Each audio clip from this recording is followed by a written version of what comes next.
I wrote this maybe 4 to 6 years ago. Does it show that I am worried? Part 1. Does it show that I'm worried? Does it show? Does my glory fade as I see the Art Deco facades of once family-sustaining manufacturing sites growing dull and grimy as we leap into the new millennium with lightning-fast technologies and electric plants? Does it show that I'm worried? Does it show that I'm worried because we no longer hold loyalty with the American worker, are no longer dedicated to a living wage? CEOs in 2004 made 280 times more than the American worker's average wage. In 1980, they made 42 times more. Does it show as we weaken over time after wearing down unions? Does it show as the tax burden has been shifted from the wealthy to the poor and middle-class Americans? Who benefits more? In 1953, President Eisenhower refused to back a Republican bill to cut the 91% tax percentage paid by the wealthiest citizens. The rationale? Wealth needs to be spread around, not concentrated in the hands of the powerful few to maintain a functional democracy. President Reagan slashed it to 28%. GW's tax cut further favored the wealthy and wants it made permanent. Does it show that I'm worried? Does it show that I'm worried as entitlements go to the wealthy with the elections? Does it show that I'm worried for zealots who claim me as a Christian nation? Profound influence, yes, but Christian, no. Does it show that I'm worried for the weakening of the separation of church and state? Does it show that I'm worried for an American president who would have a constitutional amendment in support of an irrational fear and persistent bigotry? Does it show as Roman Catholic archbishops attempt to reframe the soiled image of the American church via the politicization of the sacraments after protecting pedophile priests for decades? Does it show that I'm worried? Does it show that I'm worried as I see liquor bottles in the shadows of boarded industrial windows shattered? Does it show that I'm worried? Does it show that I'm worried that my flag, Old Glory, waves as a symbol beneath which sordid politics conspires with images over realities? Does it show that I'm worried that I'm becoming less and less a promise and more a plague? Does it show that I'm worried that the world won't stand for it and shouldn't? Does it show that I am worried? Education is being priced away from the many.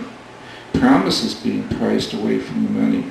Living and maintenance is becoming a premium, livelihood a luxury. Americans consume many times more of the earth's resources than my population justifies, yet hunger and malnutrition is far more common than known, including millions of rural children.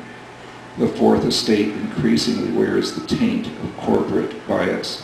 That's part 1, and I think that's all I'm going to read of the 3 parts.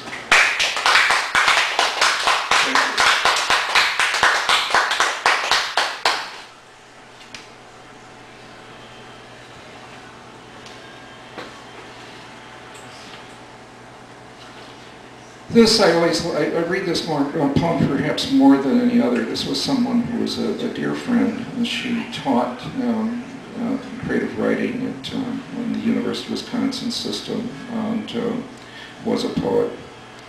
Visiting Milwaukee, dedicated to the memory of Angela. It's gray today, overcast, cold, much like the sullen mood that settled upon me once I set foot on the steps at 2513. You had married again when I heard, for a year to someone I'd never met, but then we had lost touch. Marty had once made offer to intervene, but I told him to let it go. I'm uncertain why. Schwartz Bookshop is still on Downer. It has been so many years when I was last in Milwaukee. I was delighted to find it there, to be so near where you and I sometimes spend time, generally drinking and laughing before I crash at your house for the night passing through. Knowing you are gone fills everything with a pain nostalgia, like looking at a brittle, yellowing photograph of a family once loved and now infinitely beyond reach, beyond touch. Angela, I don't know what I think of death. It frightens me. It seems so far beyond the plausible, so unjust, so worthy of postponement. I've heard you took it up as a mission. that your mother wrote the instructions and that you followed them faithfully. Kathleen fleshed in the details. I never heard from her again. I commented I would have kicked you around the block. Little did she know her reaction was precisely the one I wanted, to be seen as crass, craven, brutishly angry, a numb man. I did not want to live with you any longer. My disappointment was far too bloody for forgiveness. I wanted Kathleen to think me ugly. Leave me to the past. Angela, I always was your friend, even when I accidentally toppled the beer onto your carpet and later offended you with an alienating comment about your gay roommate. I never did tell you about my struggles with identity.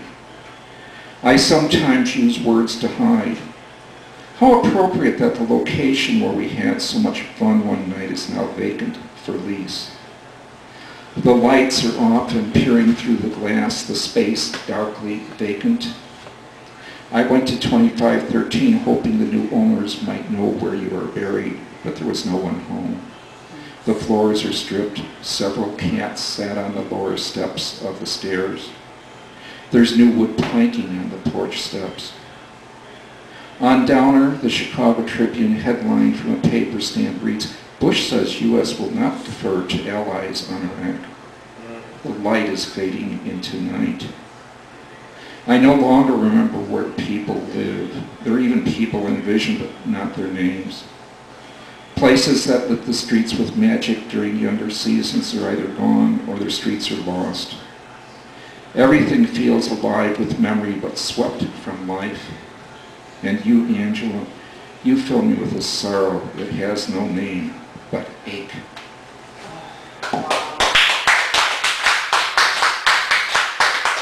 Thank you.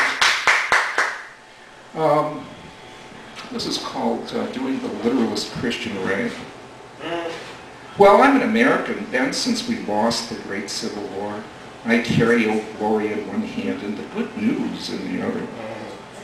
I believe in freedom as long as you believe just like me. I'm right, you see, in more ways than one, preparing the way for the Savior to come. I'm doing the littlest Christian rag. I get up, vote, send my money to CBN. We got to keep Israel safe so Jesus can come. Oh, don't get me wrong, the Jews will be damned, but Jesus is my Savior and I'm on his A-team. I know evolution's a joke, Satan's handiwork. Genesis says 7, and it reads clear as day. While the trials are mounting, just read the book of Revelation. Thank God for GW. We're cutting off Satan. We're cutting Satan off in Babylon. Islam is evil, of that there's no doubt. If you ain't riding with Jesus, you're one of the damned. Now, biblical scholars, they ain't worth a prayer. They debate the obvious, like women's rights and fags. Some think Satan's science fits in with Jesus' word. Don't they ever listen to Pat Robertson and the 700 Club? Well, I'm sweating the elections, subverting the political process. When you're working for Jesus, the goal justifies the means. Well, I'm an American, been since we lost the Great Civil War. I carry old glory in one hand and the good news in the other. I believe in freedom as long as you believe just like me. I'm right, you see, in more ways than one, preparing the way for the Savior to come. I'm doing the littlest Christian rag.